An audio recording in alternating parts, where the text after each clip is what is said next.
Alright, so this video is based off of the grid video. So if you haven't watched that, go watch it and then come back to this one because we're going to be skipping over a lot of the kind of fundamental things there that I already explained. Nonetheless, a lot of you guys get really confused about walls. So what we're going to do is we're going to change this cube here to kind of a standard size. So we're going to do a 3-meter tall wall that is 20 centimeters thick. And I'm going to go ahead and jump into side orthographic and just bring it up. And go ahead and apply all transforms real quick. So we have the origin point there at the bottom in the center. And this is the kind of wall that you usually see a lot of people using when they're doing speed environment art. Really what they're doing is set dressing an environment, not creating necessarily all the pieces. Sometimes they are, sometimes they aren't, but a lot of times you see this kind of wall unit. And they'll just quickly run around and lay it out and create a whole building. It's like magic. But it's not magic, first of all. The walls just happen to be part of a system that works for them, okay? And so you might have multiple walls with different features. So if you had like a window area, right? I kind of went over this in the grid, but you know, when you start set dressing something, you might have like a run of walls, and then in a game engine, a lot of times you'll say like, I want a window here, and they'll swap it for this model here. You can do that in Blender, but it creates an instance. So if I select this one, this is the active element. I can press Control L, I can link object data, boom, and just like that. So this is why creating modular assets is so useful, because you can quickly swap a window in or out and not even think about it really, right? Now the problem here though is when you're looking at the way I do things in my video, the grid video anyways, the thing is that I have done what I call pre-offsetting. So if I had a loop cut here, this wall breaks down into two separate sections, and they're kind of pre-extruded in each direction. All right, but when you break that down further, it's only, if you only have one modular unit, right? This is it. And because these aren't going to be usually seen, you can actually delete those as well.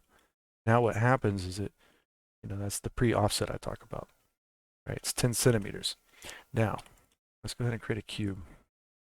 And most people are aware of this one. We'll make it 3 meters tall just for the sake of getting through this a little bit faster here, but I want to make this 4-inch, 2-inch on this one. And then the next one, we're going to do 4 inches. So just type 4IN, 2IN, and then there you go. So I can move this out like so. The problem is you need to know a little bit about building construction. A tiny bit, not even a lot, but a lot of wood frame structures literally have 2x4s a lot of times running throughout the structure. And you can see here, this wall's too thick, right? So if I duplicated this, pressing Shift D, Control M, little mouse, click it over. That's too thick for a wood frame structure because a lot of times they just have drywall on each side if it's an interior wall, right? And drywall could be a 1/4 inch thick to whatever, less than an inch usually, but you get the idea. So it would be just a tiny bit wider, not much. But this is still too thick. This is actually closer to cinder block. Cinder block, on the other hand, is usually 20 centimeters thick, or 22 centimeters thick. So it's just slightly thicker than this. So this works good for cinder block. And all I'm doing is fudging the numbers around in a way that it lines up more closely to the desired thickness that I want. Now this can look too thick on some buildings, right? And especially like most people's houses, wood frame structures. Obviously, not every wall is entirely cinder block, right? Maybe the exterior walls are, but not the interior walls. And so you get the idea there, right? And so this works if you want to represent cinder block more or less. And but what if you're doing a wood frame? You don't have to stay on the 10 centimeter grid here. This is just what I prefer doing because it's easier to work with. And so you can always kind of change things up however you see fit. In this case, if I was to take this face and I snap it, holding Control and Shift, snap it to something like so, right? We'll see that this is actually, if we were to duplicate it, push it over to the other side, this is a little bit closer to that wood frame structure, all right? And so now we can actually run with this, but we're going to have to remember how far this actually comes out. In this case, if we just select this face and we look at the local alignment here, we can tell that this is 6 centimeters. So this is going to be 6 centimeters, 12 centimeter thick wall, right? So that might be something you want to do as well. There's nothing wrong with this. Just to prove a point, is if you were to do this again with just the regular wall the way I had it set up, where I snap it to the 10 centimeter grid, right? Oh, we got to turn on the absolute grid snap. There we go. There we go. And so if you put these walls next to each other, obviously they're not going to line up with one another. All right, we're going to use this 2x4. Well, actually, let's copy it first. We'll use the 2x4 though. So let's just change the 2x4's dimensions here to like 0.2, maybe a little bit more, 0.25 and 0.25, right? So you can use other mesh as a transition. So we can go from that to this, and it hides all the little gaps in the middle. Not a problem. And it's not a big deal. Now, the main reason why you have to pre-offset it is because when it comes to corners, go ahead and lay one out here using this one. There's a lot of times, well, your walls, if you put them together to make a corner, you have a gap a lot of times. You could still cover it if you wanted to. If your structure actually incorporates something on the corners like this, that's fine. But a lot of times, I'm press Control J, join these together. And I'm going to use machine tools to do a quick alignment right and a quick alignment left with those two edges selected. Press A and merge by distance. You have a floor tile usually, kind of plain. 2 meter by 2 meter floor tile in this case. If you were to say bevel this corner, right, and it wasn't pre-offset, you'll get a hole. So let's just go ahead and move it back to the grid, the 1 meter grid. You'll see here, can't bevel this, right? That's another little problem. Okay, so if you were to move it back, I'm just going to Control Z it. Now we can actually add a small bevel here. We don't have to worry about making custom little floor tiles and stuff for it because they just happen to lay in right in the middle of the wall, so it doesn't matter. This becomes a little bit more apparent when you're doing interior walls as well. So I'm just going to move these. I duplicated the object real quick and flip the normals. That's what I did. So just so you know what's going on here. You see, obviously we probably don't need that one. These need to line up with each other. Oops, I need X-ray on. Let's do that again. There we go. So these interior sides here, you don't necessarily need to bevel these, but you still could if you wanted to, right? And it won't matter on this one because you can bevel pretty far before that floor tile becomes an issue, unless your outside wall was beveled extremely large as well, which could happen in that case. If you were to say like this here, you wanted it to bevel a really far amount, be really soft like that. You can see you need a custom floor tile for it now, kind of cover up that gap. So that could be a little bit of an issue. Now, if we had, for example, left these on the grid, right?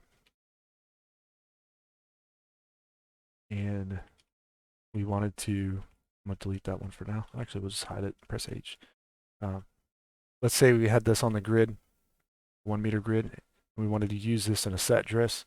The moment you start moving this out, thinking you could just position it a little bit different, so that it has a little bit of depth to it, you'll start extending past the grid. So you'll start intersecting with anything next to it. All right, so that's something that can happen. You'll see that that doesn't work out too well usually. And that means you have to create a custom piece anyways to make that work out. So if you just make all your walls with the pre-offset, it works out pretty well. Whereas if you didn't, you could run into that issue very quickly. And so the exterior wall, if you did the same thing, tried to move it out a little bit, like say it was all on the grid here. First, let me actually modify it. And you'll see that we're to try to move it out in 10 centimeters that way. Even though that wall's 10 centimeters, well, these aren't 10 centimeters out, but you get the idea if it was. We have a gap here now, so you're always going to have to find a way to cover that up. Or you might have to make like a really small unit that goes through here that's seamless with the texture. And then it'll become more or less a line. That's what it's going to look like. So that's always not doable either. But you can do it. That's the thing about it. Something that's a little bit more interesting, I think. We'll stop playing with the other side here for just a moment. Actually, we'll leave it for just a moment. Something that's a little bit more doable is if you say, let's move all of these down. I'm going to switch to active element, bump them down a little bit more. You can create transition pieces. So if I grab this face, I'm going to separate it just a moment. And I don't have my pivot. I'm not worried about pivot points right now, but you can create transition pieces as well. You see this isn't going to snap though, because we're using meter grids. If you set it to centimeter grid, so 0.1, and now you were to move it back, holding Control and Shift, you move on the centimeter grid. So this will move every centimeter. Actually line those up a little bit easier that way. So that's why I recommend using the 10 centimeter grid here. So you can quickly and easily access the centimeter grid as well. And you can still see the lines and markers for the meter grid. It works out really well. And but you can create little transition pieces like that if needed. Something you might want to consider. That also works, like a taper. I don't recommend it though, unless certain times I recommend it. Like if the architecture needs it, obviously do it. But if you're not, if the architecture doesn't need it, then don't do it, right? So sometimes you just got to model what it is you want to create first, and then figure out how to turn it into a modular pieces later, and or vice versa. Sometimes you can model modular pieces first, and then create the big architecture you want from those. Really up to you and how you're going to work with it, and things like that. Just one thing I want to mention in here in this video: when you create a floor tile above this wall, a lot of times, I mentioned this in the grid video, you could have clipping here or Z-fighting. And so what you want to do usually is just extrude this a little bit, at least something like that. So that could be an offset if you wanted it to be. But if this is some kind of tile floor, maybe, I don't know, you could leave that if you needed to. You might need the extra sides there for some reason. Find out, model your stuff and then find out if you need those sides or not, and call them at some point if you don't need them. That's the way it works, right? Okay. And so that's pretty much it about why the offset works and how you go about doing it.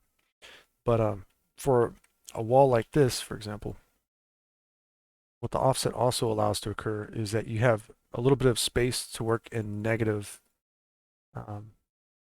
amounts, right? So show you here. If this was like a wood frame structure and it had drywall, and we punched, somebody punched it and put a hole in it, you don't want to cross the symmetry line usually, but this gives you the opportunity to let a little bit of detail poke through that otherwise wouldn't, such as like the underside of it where your wood frame structure would actually be. So you can do some things like that. And then on this side, maybe this is an exterior wall where there's like stucco or something, right? And so as long as you do this correctly, you don't want anything running through that symmetry section. Let's say right here. Okay, so those won't actually be 2x4s. They'll look like wood pieces that look like 2x4s. And the exterior section might also have its own detail where it punches in a little bit. So it might be stucco and it's got some water behind it, and now it's starting to fall apart. And there's like these weird cracks opening up and stuff, right? And so if you were to not offset anything, you can't do this, first of all. And on top of that, someone did mention why not use double-sided double-sided rendering for the face here. set it up in the material. The primary reason you wouldn't want to do this, so like if backface culling was off, it's more or less double-sided, is because a lot of game engines, what ends up happening is it counts this as another set of triangles on the other side. So you end up like doubling your triangle count. Whereas if over here, you might still be technically doubling your triangle count, but not on every face in every instance. Because if you can't go in a building, you don't need that. So you don't have to make solid wall units, right? You can just cull what's not going to be seen, and you can put in a little bit of overdraw and stuff like that. So optimization reasons, while you could try to attempt to do double-sided um, rendering on the material, it's going to start to kill off your performance a little bit and potentially cause problems. So it's not the correct way of doing it. And there might be limited reasons why you might try something like that, but specifically double-sided um, rendering is useful for some like clipping type objects, with like an alpha type deal. So you might do that in those situations. Vegetation is one of them, but other than that, that's pretty much it about walls. So kind of play around with these and try to figure out um, how you want to set it up. You you're not limited in any way. It's really up to you to determine what you need and how you're going to utilize it in an efficient manner. And even though we're working on wall units here like this, just remember, even a wall itself, you can break down into more modular components. And if you were to just line them up on the grid, in this case, this is all lined up, cool. You don't have to have a solid wall unit. It can be made of multiple little units. Let's do this one like this, and separate this one. I'm going to take all of these into edit mode real quick and inset them. Okay, this gives me a little bit of room to play with here. I could make these windows if I wanted, or I could just leave them a little bit short of that. I could create kind of like this framing structure or something. And each one of these can be its own modular unit, create a bigger wall, right? So as I run around and I do this, reposition all these origin points so they're back to the grid, I want to go ahead and apply all of these rotation and scale. Okay. I can go ahead and start reconfiguring these. So I would texture just that one element. And now I can kind of reconfigure this in ways as different variations of that wall, right? So I could do something like that. If you get real clever about this, you can also start spinning things like this potentially. If everything matches up, it makes more sense, right? So maybe I want to say spin this one as well.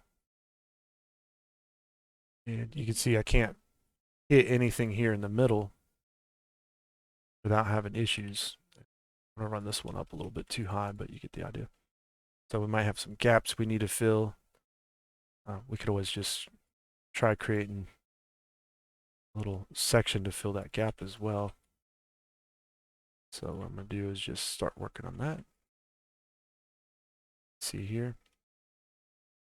I'm going to bevel this by width. In this case, I guess it's 0.355. Oh, no. Changed on me. I didn't see that. 0.7 maybe? Bevel it again. That's looking like it's closer to a 0.1. I could probably bring this down. That you can see I was doing that like that, so that's pretty wild, right? But I'm just going to use Gene Tools align left and flatten it. Put my little filler in right there. Okay. And so you can do all kinds of weird stuff if you really need to. Maybe that's not the most universal, right? But also, it's just slightly different of a unit to use and work with because, if you use the same kind of square units over and over again, eventually they become repeating. Like there's only so many ways you can break up this section while staying on the grid. So sometimes you actually have to come off the grid to make it look more unique and more original. And that's something you'll run into for sure. So let's try rotating this one down. You see here, maybe I need another unit that comes down. So I'll dissolve that one in the middle. We'll use the active element here. Select one at the top. Portion edit off. There we go. Right, you can see here, this happens to be the same height, but it's a different width. Right, and so you can end up with some pretty complicated solutions depending on what you're going for. And this is just kind of touching the surface of all that because it's really up to you to determine what you're going to need and how you want it to look. And if you're modeling off of a reference of a real world object and you're trying to make it as close to one as possible, you'll end up in this weird situation where you have these really just bizarre kind of units that you got to work with. In this case, this one runs off the area here, so we'd want it in here probably. You can see we have that gap automatically. We could bump this one out, perhaps, or we could just do that number and make this one thicker, or we could try to align this so that these become evenly sized or whatever the case may be, and this one just happens to be a little bit smaller. Not the most universal, right? But you get the idea, hopefully, that you can start to make things like that happen and end up with some clever little modular assets, modular walls anyways, that go a little bit further than other people's stuff, because if you keep it too blocky, it gets boring. And this goes into things like this, just so you know. If this was a wall unit, this is made up of several subcomponents, which I'll be doing a video on this, how you can actually make it so that each subcomponent is it's like agreeable or its own modular asset, and then you can combine those together to make larger ones, which this is the same principle, right? And so this isn't offset yet though, but it would certainly get offset. So you can build them without the offset and then figure out what offsets you want later on. But it helps to kind of get a general feel and idea of what you're going to need just by doing very simple blocking stuff before you get to this kind of point. The more you understand how to lay things on the grid and how to line them up, this stuff becomes a lot easier, because then you can start adding just tons and tons of details to otherwise what would be just a simple wall unit, you know? And so this is pretty much the same thing. It's just a little step further, and it tends to look a little bit better when it comes to a final piece as opposed to those blocking shapes. Obviously, you know, you start simple, you work to something a little bit more complex, right? Anyways, that's it for this video. It ran on a little bit longer than I thought it was, but hope you enjoyed the video. And this is going to be part of a small little series of just different kind of modular talks, I guess, because it's kind of a complicated subject. It's not something I can really throw into just one tutorial without having a lot of like pre-planning going into it and cutting and editing video and doing all kinds of nonsense like that. So little series, check the playlist in the channel. I'll be adding these to it as I do them, but they'll just show up as a regular video for the most part. Anyways, take care, and I'll check you out in the next one. All right.